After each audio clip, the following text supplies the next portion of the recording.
Collage Skill Builder. Hello, artist. In today's Collage Skill Builder, we will learn how to collage a background and create a sense of space in our artwork. The materials you need today include a glue stick, a pencil, a pair of scissors, and your sketchbook, which was sent home in your art supply kit earlier this year. If you do not have or cannot find your sketchbook for any reason, any sheet of paper will do. And if you are unable to find a sheet of paper, some other substitutions include cutting up a grocery bag or a side of a cereal box and then placing your collage on the blank backside of those items. Additionally, you will need to locate some paper sources within your household that you can cut up and use in your collage. Always check with an adult that you have permission to cut up some of these paper sources. An easy paper source for collage is magazines. You can also check your recycling bin at home or your mailbox for junk mail. Junk mail often includes store advertisements from grocery stores and hardware stores. They are full of pictures and bright colors, which are perfect for collage. You may have some construction paper bits at home that could find their way into your collage, as well as some other unexpected paper sources. Take a look around and see if you have leftover wrapping paper scraps, old Valentine's Day cards, or even calendars. I also found a gift tag and sandpaper when I looked around my house, and any of these are easy to cut with scissors, so they could be used in a collage. Draw your design. Next, you will need to draw a background in your sketchbook using a pencil. You have two choices for a background. They are to create a landscape, which is a view of things outside, or you can create an interior view. This is an example of a landscape. I have included a horizon line, a road or pathway, and a sun. You'll notice that I have drawn large open shapes. I did not include any details so that I can more easily fill this entire background with collage materials. This is an example of an interior view. I've drawn the corner of an imaginary room. So this large space is the floor. There are two walls, and this is the corner. I added two windows. Again, you'll notice that I have drawn no other details. All of my shapes are big so that they can easily be filled in with collage materials. Plan your colors. Now it's time to plan and search for the colors that you intend to use in your collage. For my landscape, I've decided that I would like to have these areas green. So I've looked around my workspace and I have some green construction paper scraps that could be used in this section of my collage. However, I might not have enough, and it's fun to include variety in my collage. So next, I'll look around to see what else I have that's green. I've got a wrapping paper scrap with a green background and plenty of magazines to flip through. When searching through magazines, it's important to focus on the color that you need for your collage, in this case green, and not worry so much about the actual picture on the page. Additionally, I recommend that you tear out the magazine page completely from the magazine. This makes it so much easier in later steps to use your scissors and cut out sections of the paper without needing to hold the entire magazine in your hand. When you look at these magazine pictures, you'll notice that I lucked out and I found a picture that had a green bush, which could look like grass.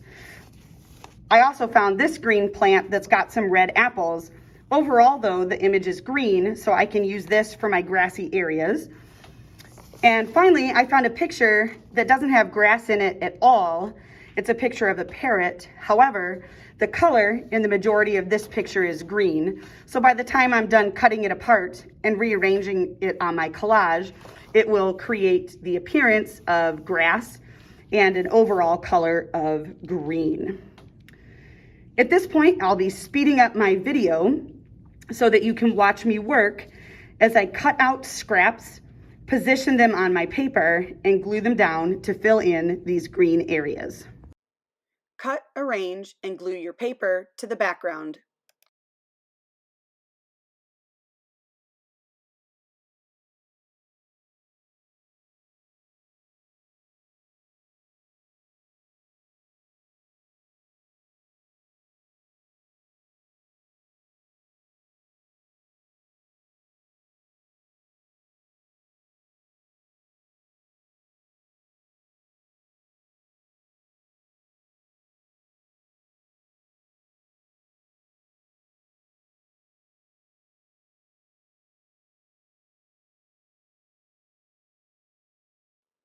Continue filling in sections of your collage. Now that I've completed filling in the grassy areas of my landscape, I'm going to move on to other sections. So I will need to do another search for colors and patterns for the different parts of my artwork. I've decided that I'd like to use my sandpaper scraps to create a rough pathway that goes across this grassy area. Then I searched through magazines looking for different shades of blue that I could include in the sky. So remember that you can ignore the words and even the pictures on the page. Focus mostly on the colors that you can incorporate into the areas of your artwork. So sometimes I was able to find pictures of clouds, which is great because I can use those colors in my sky. But other times I found pictures that aren't related to the sky at all. This person is wearing blue protective like medical gear. So I can tear this picture to access some of these blue areas and include that in my sky. For the next part of the video, I'm going to speed up and show you how I will fill in my sun. This time I'm going to use a slightly different technique and I will be mostly tearing the paper for that section.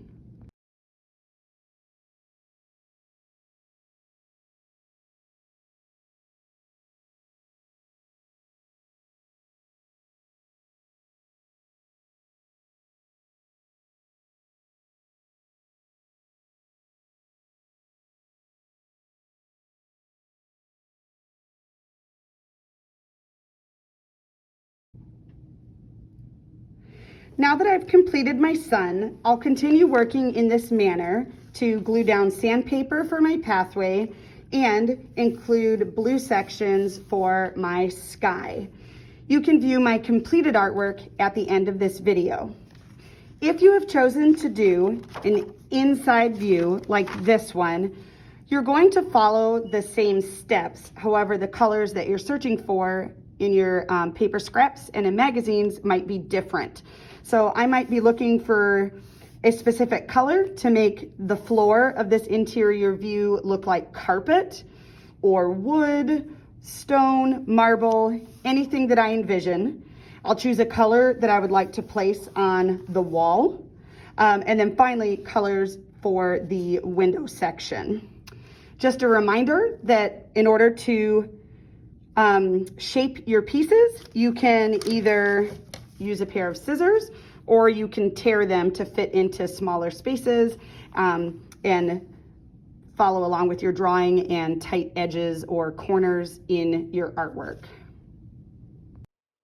Here are the finished examples of my backgrounds, a landscape and an interior view. Remember that you only need to create one background.